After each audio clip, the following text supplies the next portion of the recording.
Okay, so we got the Tickum off of the valve body.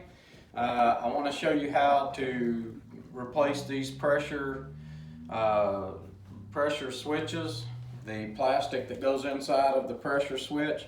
What happens to these things right here, I will show you. I don't have any of these out yet, but I don't think any of these are bad. Here's what happens to them. You see how it breaks the switch? It lets fluid pass through there, and therefore you could start getting a code on a pressure switch if something like that would happen. Doesn't mean your transmission's bad, doesn't mean any solenoid's bad, it's just not holding the pressure. I just did one on a 6T70, and that's what we ran into on it, was we was getting some codes for a bad pressure switch, and it was actually these little plastics. So let me show you how to do this. What you do is I like to use these right here. I get these at Harbor Freight. Makes it real easy. I can just twist them down in there to pull the little rubber seals right out of there. Pull all these seals out. We'll go across here and get them all out. That one hit me in the face.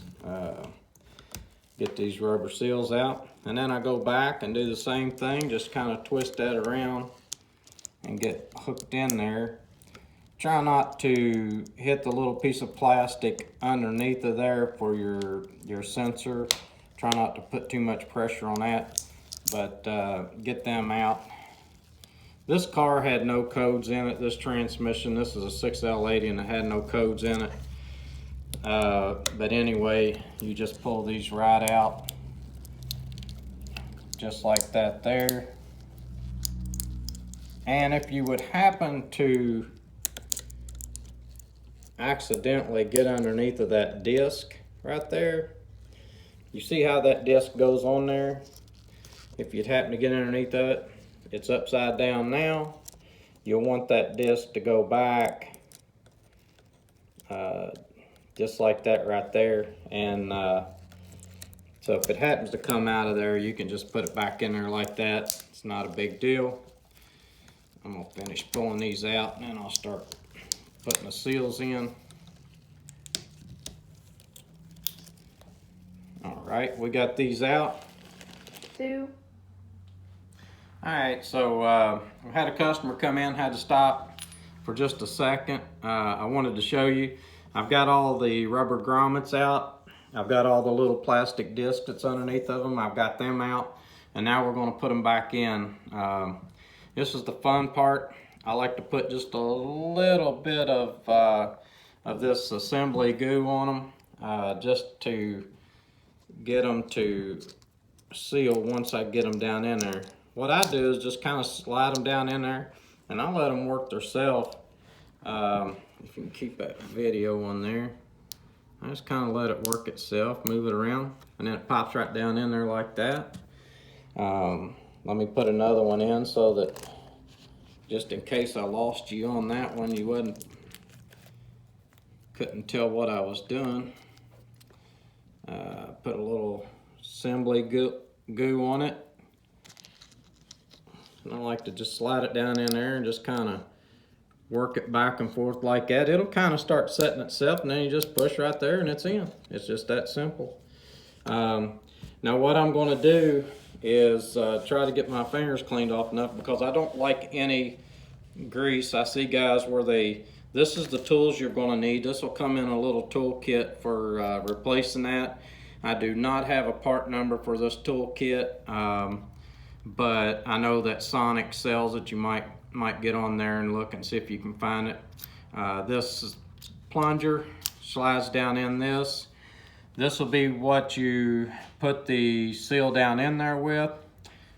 This here is what you're going to get the seal back in here. Now this is tricky. This is a little hard for some people. What I do is put it in there, and then I just kind of go around the edges of it like that, just to kind of soften it up. And like I said, I don't like any grease on that. I don't like putting any assembly goo on this. I like for it to be dry when I do it. This, if you try to shove this straight down in the middle, it's probably not going to shove this little hat down in there, that little thing. So what I do is kind of just pull it towards me and shove it like that, and then just let it back up and go to the other side and just put it right down there like that. Now, I may be making this look simple. It's a little harder when you first start out, because I remember I struggled with these things, get a little aggravated with them. You only get 5 chances with this kit that I got. You got 4 holes to fill, so if you tear one of these up, you're gonna have to buy another kit. So you gotta be careful with that, not to tear these up when you put them in. You slide this down in there, just like that. I'll put my hand underneath of there just to give it a little, and then all you do is push down on this and pull up on this at the same time, just like that, and it's in there. Fits good. That's a good seal. It fits good. And then I just take this little boot right here and go around it and make sure that it's went back in there where it's supposed to, and everything feels really good. I'm going to do that again for you so that you'll see how I do it. Slide that down in there. You take your little rubber grommet, put it in there. Like I said, I don't like to put any assembly goo on this or any kind of anything to make it slick. I've tried that before, and I'm telling you, it will wear you out trying to get that down in there if that's slick. You just pull this over to you a little bit like that. You know, I'm pulling this way, and I push down and get it started.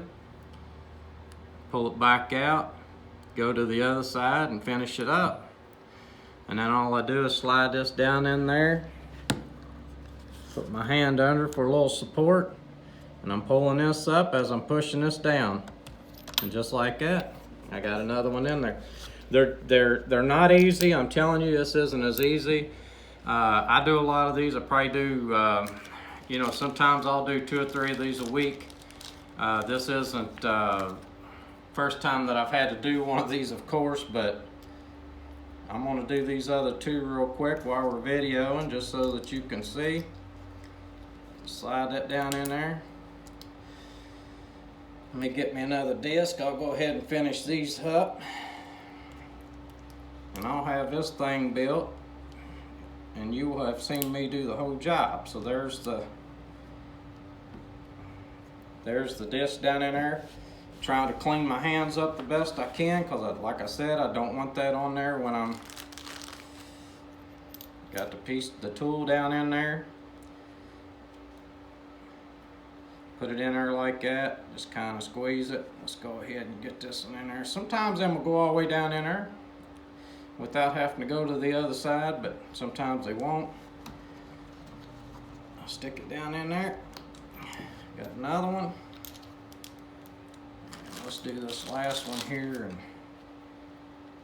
we'll have this thing fixed up and ready to go. And like I said, if you're having codes, pressure codes, this may be the problem, and you don't want to, you know, you don't want to have to buy a whole Tickum. You don't want to have to buy that whole piece. You know, that gets expensive. Then you'd have to take it back and have it programmed. It could just be these causing the issue. And I'm going to go ahead and finish this up while I'm talking, because I don't want to forget anything. Just take that little boot, go right around them, get them all set in there. And that will do it. This is the kit that I use. It's a Transgo kit. This one here is for a 6T70. It's for a 6T70. There's the part number for it if you need to look it up and try to buy one. I don't have these. I'd love to be able to sell them to you, but I don't have these, so you'll have to go maybe to eBay or something like that to buy them.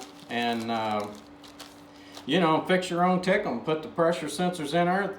This kit, maybe I'm going to say, you know, I probably get it cheaper than you will, but you know, if you can get this kit for 40 bucks or whatever and put those in there yourself. Save yourself a whole lot of money just by following this video. You know, do it yourself. And please subscribe.